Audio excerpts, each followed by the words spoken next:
Hey guys, welcome back for another message on this particular platform. And as always, I am grateful for those who have taken the time to subscribe to receive the notifications whenever new messages are released on this particular platform.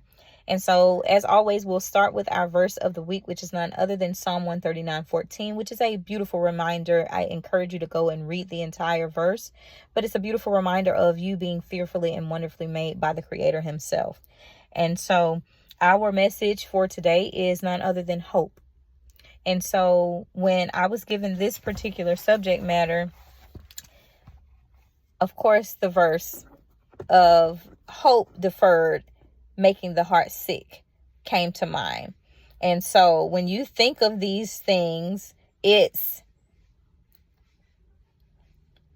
hard to comprehend how that all comes to play. But for those of you that don't know where this particular verse is, it is actually Proverbs 13, verse 12. So if you want to go there with me, that would be great. If not, you can listen along. I always encourage you to take your own eyes and feast it upon that which you've been instructed to receive.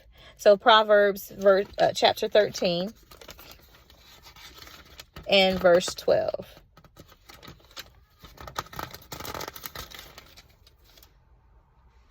And it reads, hope deferred makes the heart sick, but when the desire comes, it is a tree of life. And so Job suffered. I was led to think of Job. Job suffered, but he remained hopeful. And hope allows the presence of positivity and focusing on that which is good. And we know that we're instructed, scripturally speaking, to focus on the things that are good in life because it allows you to keep that hope alive. That is one of the reasons that we're instructed to do that. And so in uncertainties, it is important that you remain hopeful. If the what ifs were meant to be, they would be.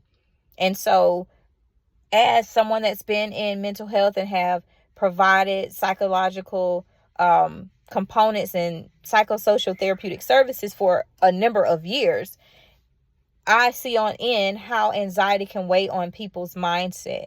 And I also see how the pressure of the things that never even are close to happening affect the person's functionality.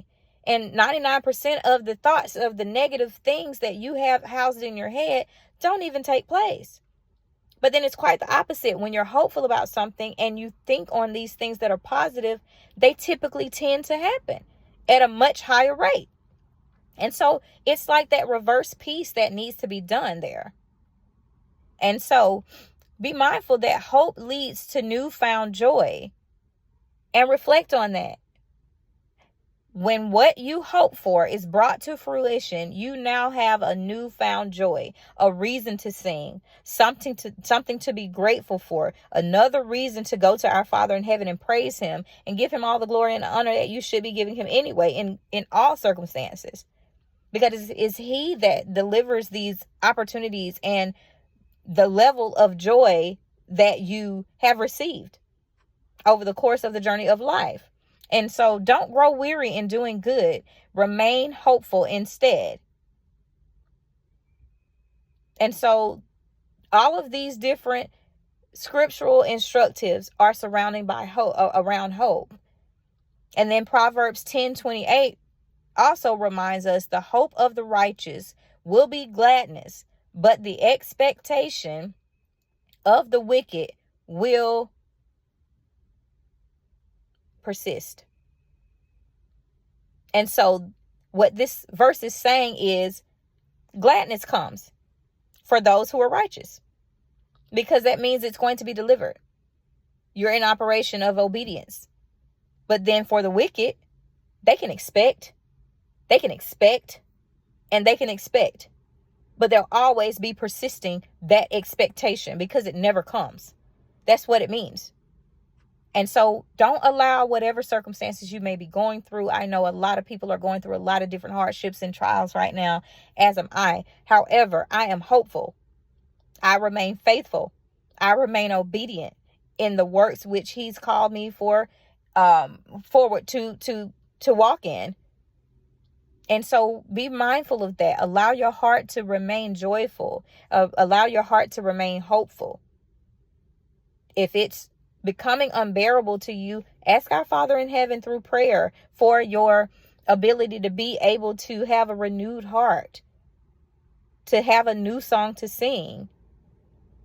Ask him to shift the things in your atmosphere or your life that are just too much. Sometimes you just have to give it all up. It's easier said than done, but sometimes that's the answer.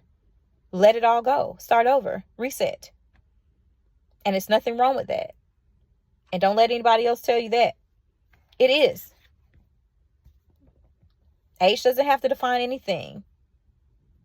You have people that are graduating at 100 years old. You have people that are graduating in their 80s. You have people that are embarking on their first business ventures in their 60s. You have people that are just stepping into the things that they will do the rest of their lives that will bring them great joy that they never experienced in the first part of their life in their 40s. And so let this be a message of inspiration and encouragement to you guys that it doesn't matter what it may look like. Just remain hopeful in all that you are, doing your best to achieve and accomplish in this life. And let our Father do his role. Don't try to take position of his role. You're not the orchestrator here. You're not the driver. So that's the message for today, guys. Be encouraged and remain hopeful. Have a heart of hope. Okay? And so I thank you guys for watching this message to its entirety, and I look forward to the next message with you guys. Take care.